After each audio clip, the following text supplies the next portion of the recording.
Hello, good morning everyone. Good morning. Thank you for the time that given to me. Now I would like to present the article with the title Instructed Second Language Acquisition Research and its Relevance to Classroom Practice. Next, we move to the table of content, or what we are going to talking, or what we are going to learn from this article. The first is, of course, the introduction, and the next objective, methodology, result, analysis, or the discussion, and the last is conclusion. Okay, the first is introduction. In this article, as you guys can see on the screen, this is the study about how teaching and instruction help people learn a second language. Next is there are two main approaches. The first is focus on form, or teaching grammar and structures. Next is focus on meaning, teaching communication and fluency.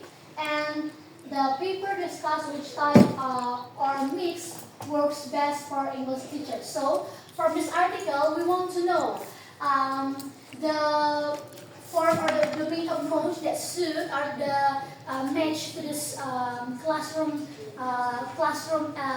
activity is focus on form or focus on meaning, or we can mix focus on form and focus on meaning.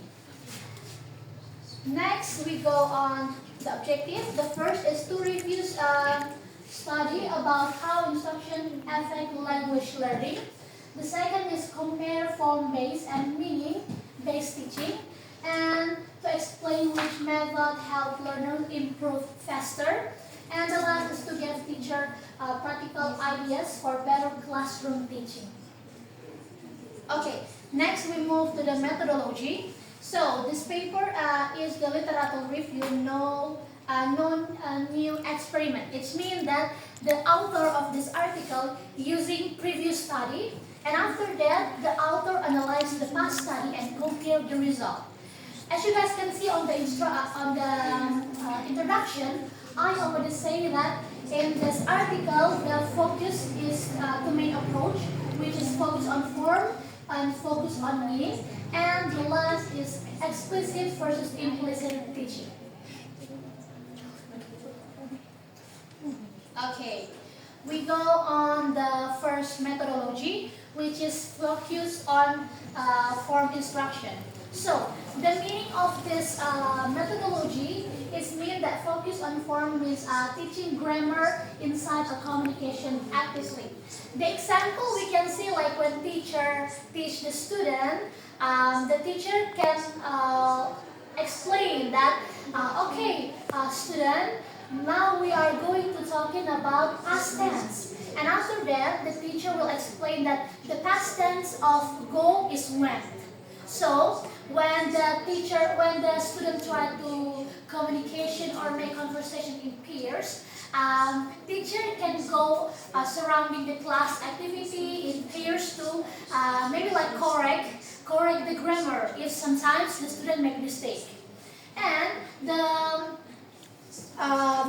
next we're going to talk about this form is to make learners notice grammar forms while communicating meaningful.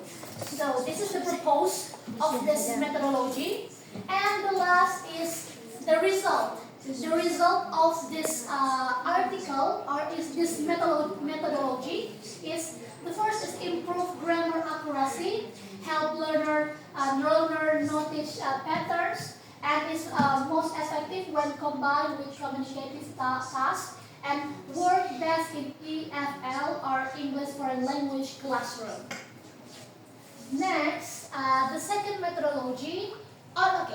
Before we go on the second methodology, it is the example of the previous study, because in the first introduction of this article and the methodology, I mentioned that the author of this article using previous study. And for the first methodology, or focus on form, these are the example of the previous study. Next, we go on the second methodology, which is meaning-based instruction or focus on meaning.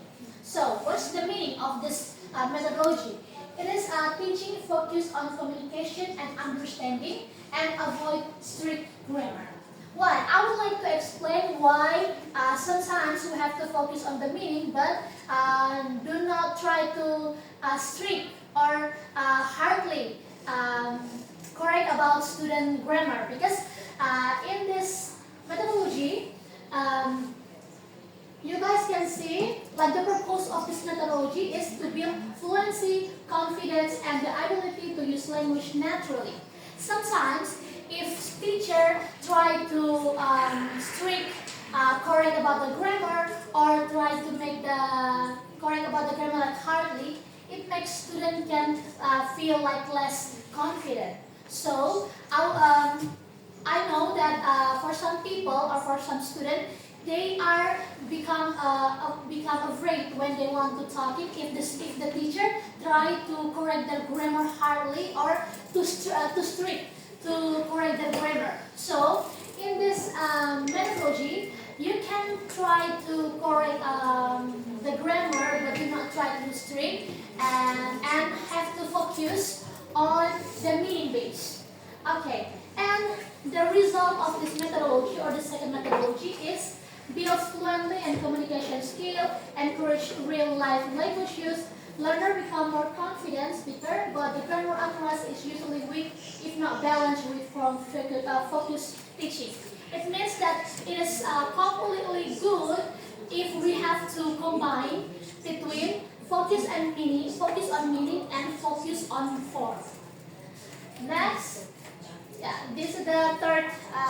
This is the previous study that used by the author to explain about the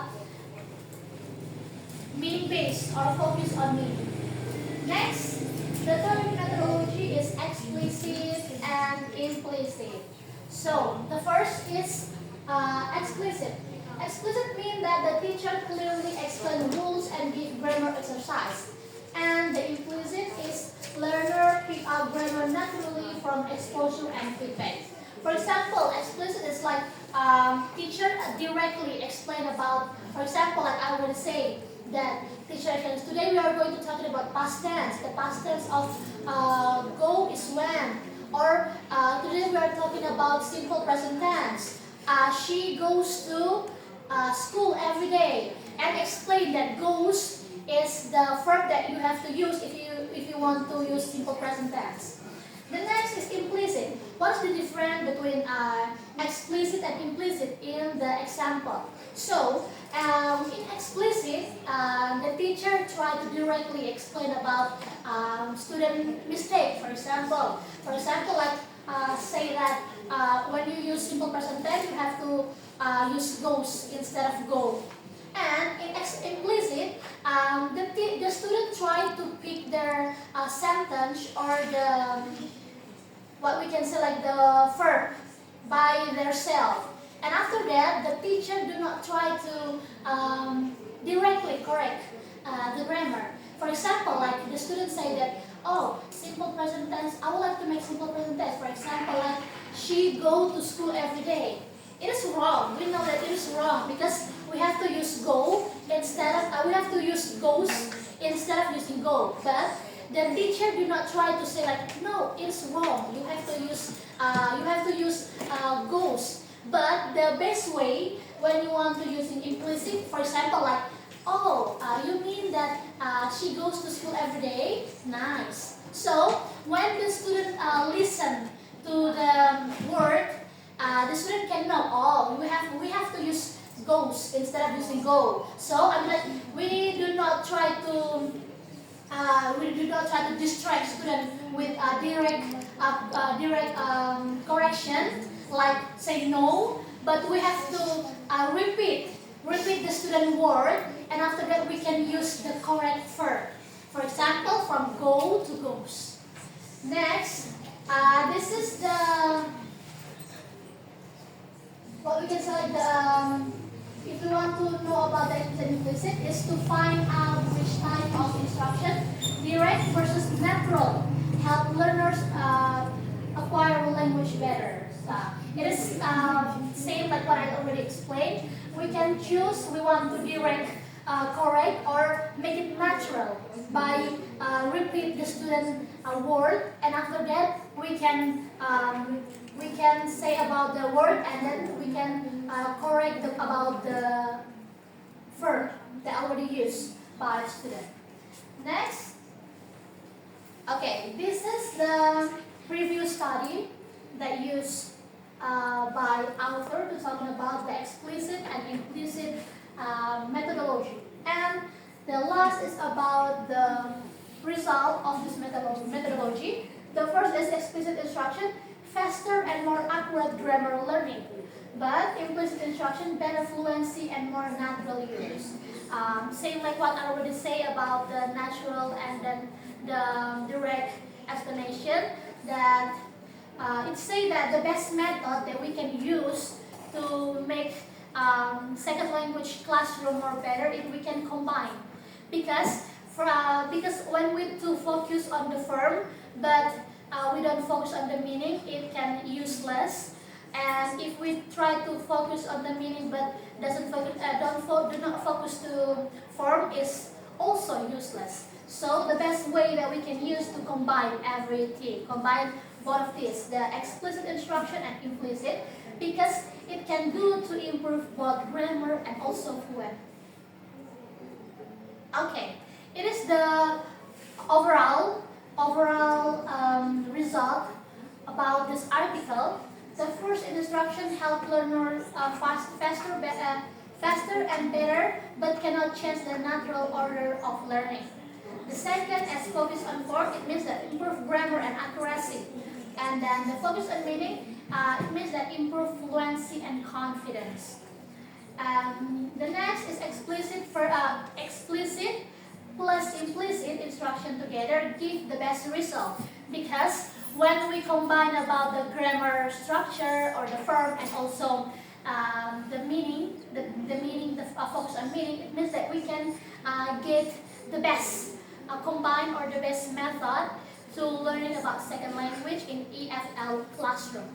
Next is all balanced approach, which is form and meaning, is the most effective to classroom learning.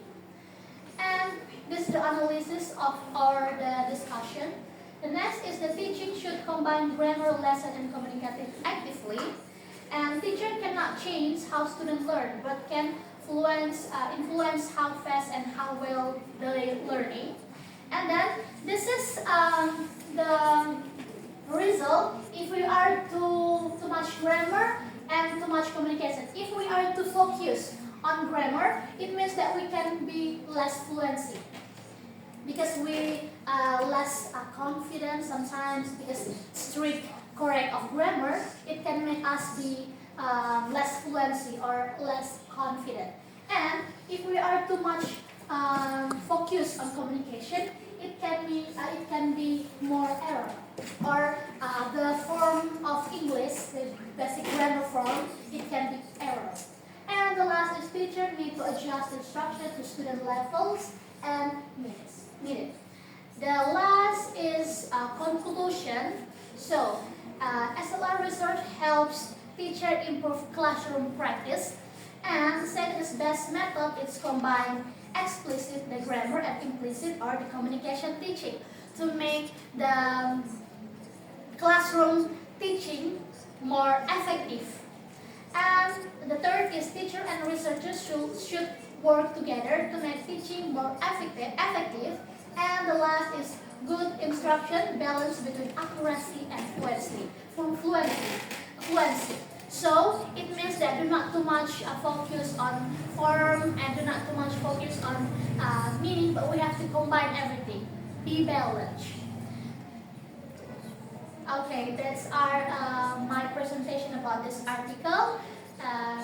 Thank you so much for all of your participation, and thank you.